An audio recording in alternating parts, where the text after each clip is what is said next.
Sa mapagpalang araw po sa inyong lahat na gilaw namin tagapanood sa Facebook.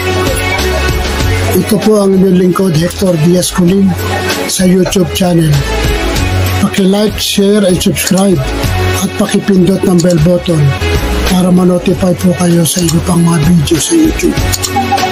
Narito po tayo ngayon upang bigyan pansin ang isa sa napapanood nating balita sa YouTube. Ating pong panoorin.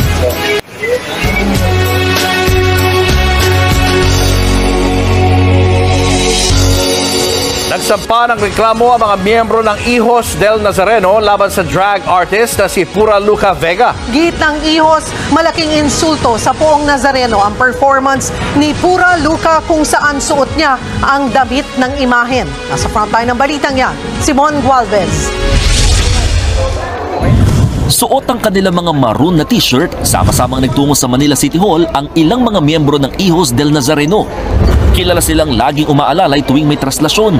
Pero pakay nila ngayong magsampa ng reklamo laban kay Amadeus Fernando Pahente o mas kilala bilang si Pura Luca Vega. Kaugnay yan sa nag-viral na performance video ng drag queen artist habang nakasuot ng damit na tila poong itim na Nazareno at sumasayaw sa remix version ng kantang Ama Namin.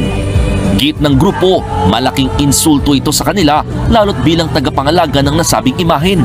Galit ang nararamdaman namin. Kung hindi kami ha-aksyon, baka nga kasi pamarisan pa siya.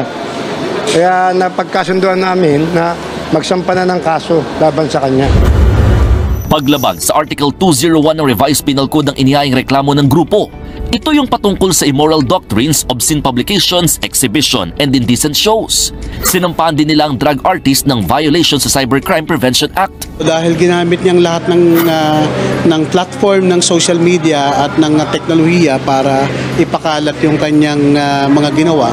Yun ho ay sa amin hong pag-aaral, sa tulong ng aming mga abogado, yun ho ay sumasaklaw din sa paglabag ng cybercrime. Paglilinaw din ng grupo, walang kinalaman ng isinampang kaso sa kasarian ng drag artist o pagpigil sa kalayaan ng sining.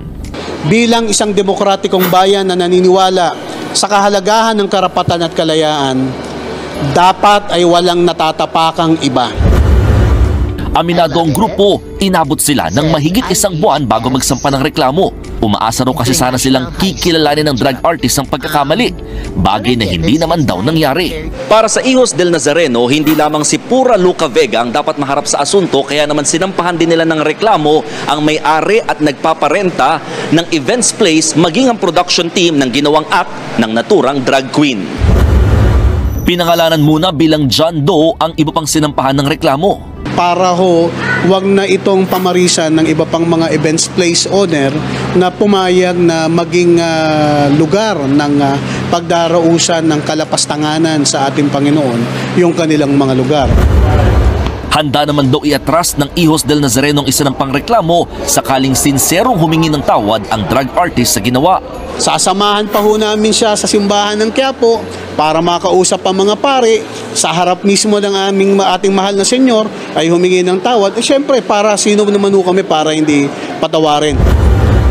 Sinusubukan ng News 5 na kunin ang panig ni Pura Luca Vega pero hindi pa siya sumasagot sa aming mga tawag at mensahe. Nito lang nakaraang buwan, nauna na rin nagsampa ang Philippines for Jesus Movement ng mga kaparehong reklamo sa Quezon City Prosecutor's Office. Hindi naman bababa sa 10 lokal na pamahalaan sa bansa ang nagdeklara kay Pura Luca Vega bilang persona non grata. Pinakabago dyan ang Cebu City na kahapon lamang naglabas ng resolusyon kaugnay nito. Nagbabalita mula sa frontline, Mon Gualvez, News 5.